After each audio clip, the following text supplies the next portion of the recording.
Excellency, President Emmanuel Macron,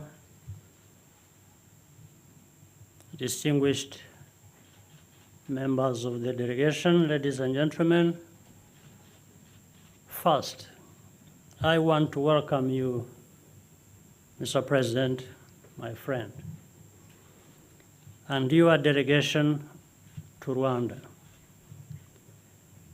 Today is a moment to speak to the present and to the future,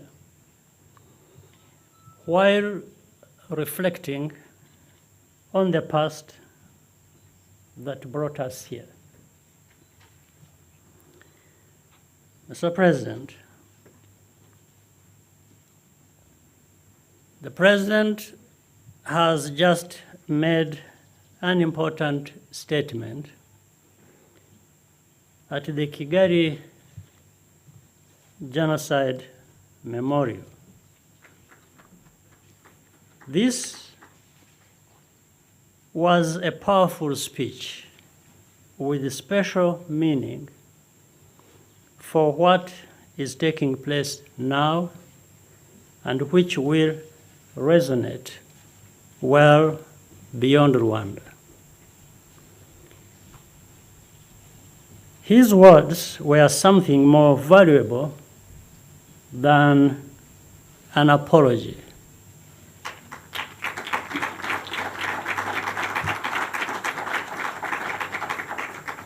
They were the truth. Speaking the truth is risky, but you do it because it is right. Even when it costs you something, even when it is unpopular. Despite some loud noises and voices, President Macron took this step. Politically and morally, this was an act of tremendous courage.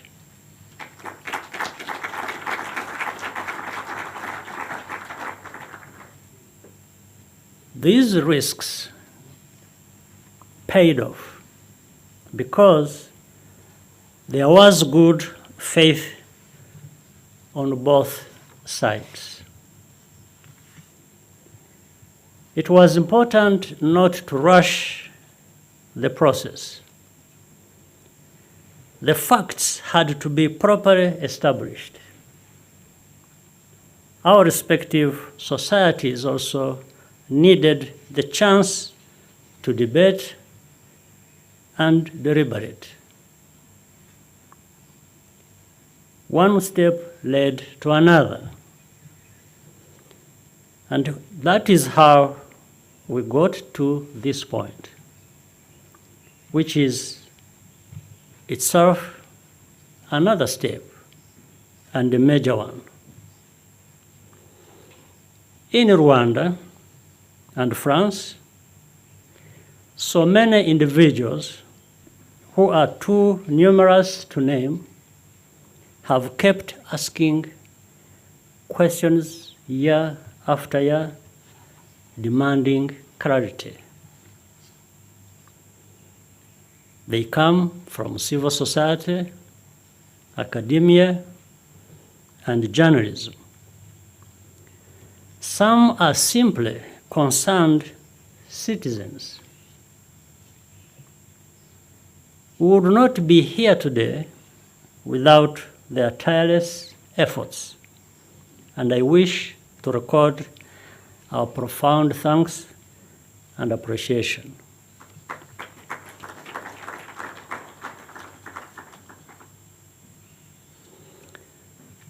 The truth heals.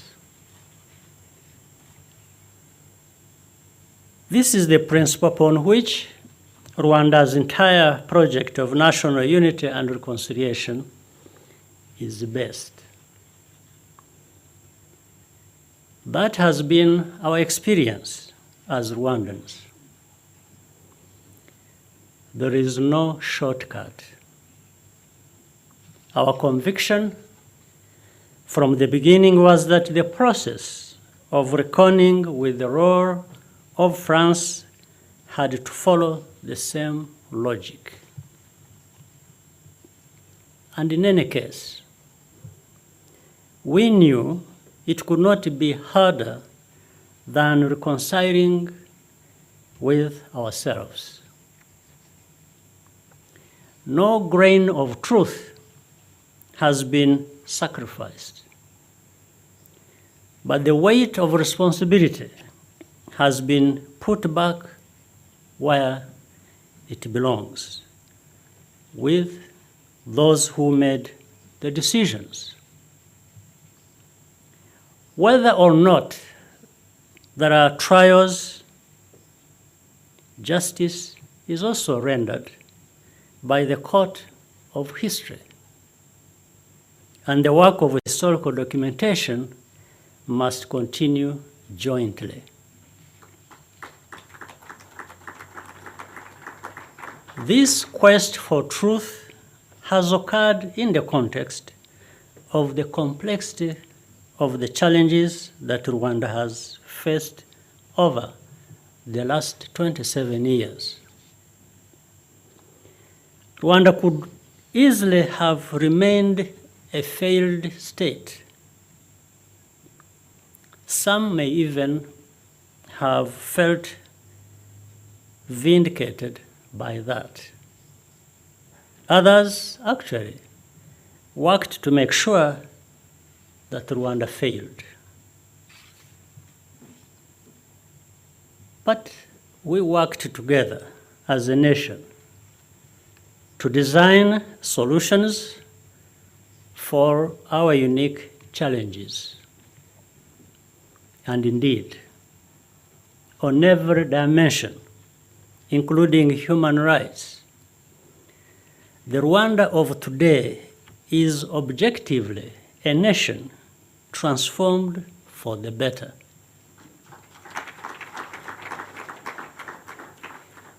We continue to exist as a united people against all odds, and we are constantly striving to be better still. There is a way of looking at Africa from the outside that automatically associates every success with some huge cost in terms of fundamental values and freedoms.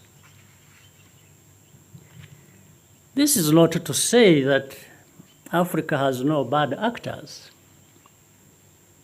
It does. They are there. They may even be numerous, but no more so than everywhere else in the world. The difference is that Africa as a whole comes to be defined by those bad actors, whereas elsewhere, these bad actors are exceptions. This assumption creates a reference point where Africa is always down while others are up. It secures those others in the conviction that they have a natural right to do and say whatever they want in relation to Africa, to give lessons and pass judgment on our choices. Unfortunately, some of our own in Africa also participate in this negative enterprise. The dynamic goes on almost forever, as if it is unstoppable or inevitable.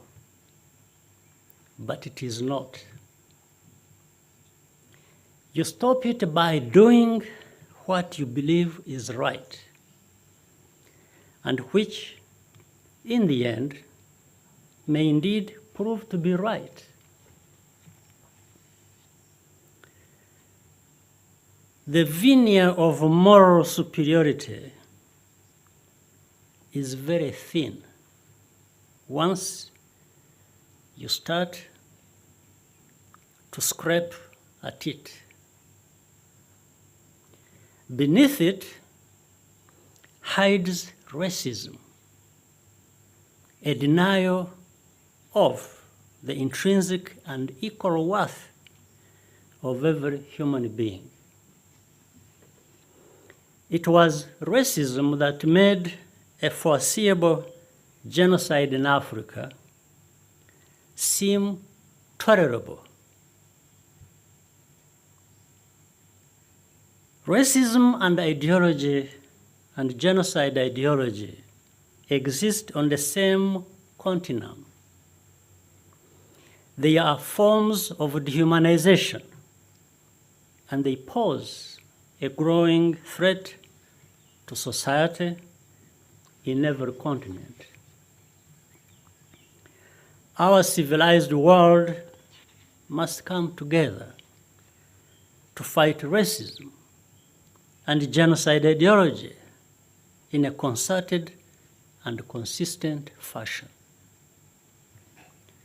There are attitudes inherited from the past that have needed to change for a long time. And I want to say that President Macron is among those who realized that things need to change and is taking a strong stand in trying to bring about that change.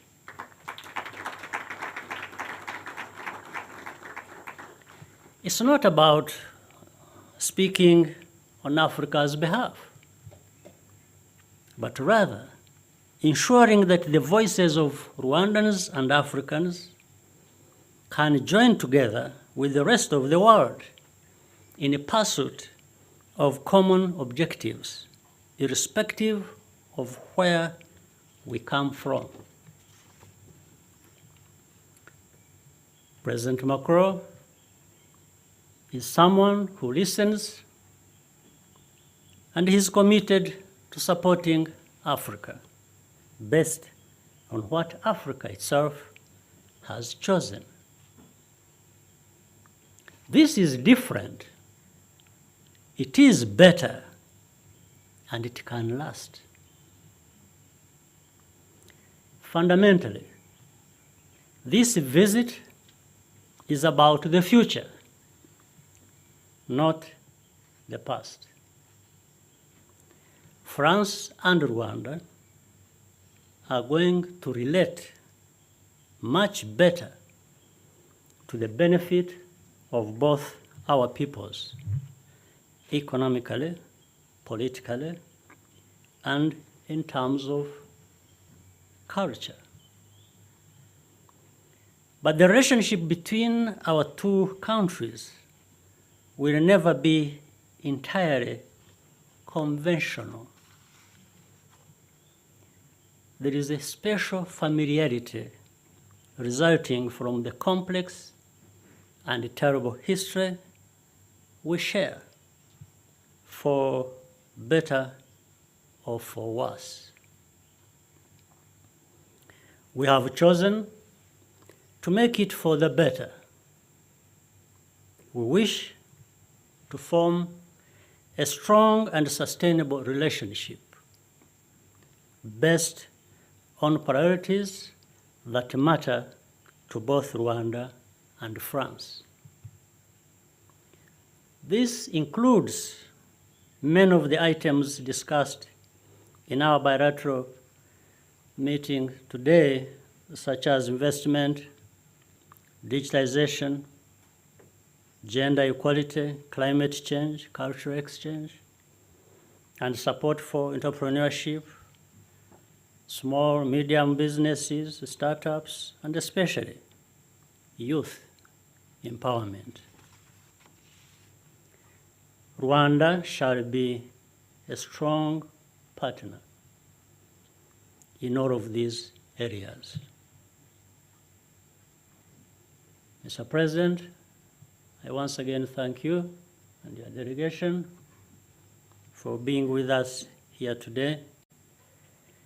I thank everyone who is here for your kind attention. I now invite my friend, President Macron, to make his statement, and then we will be happy to take your questions. Thank you.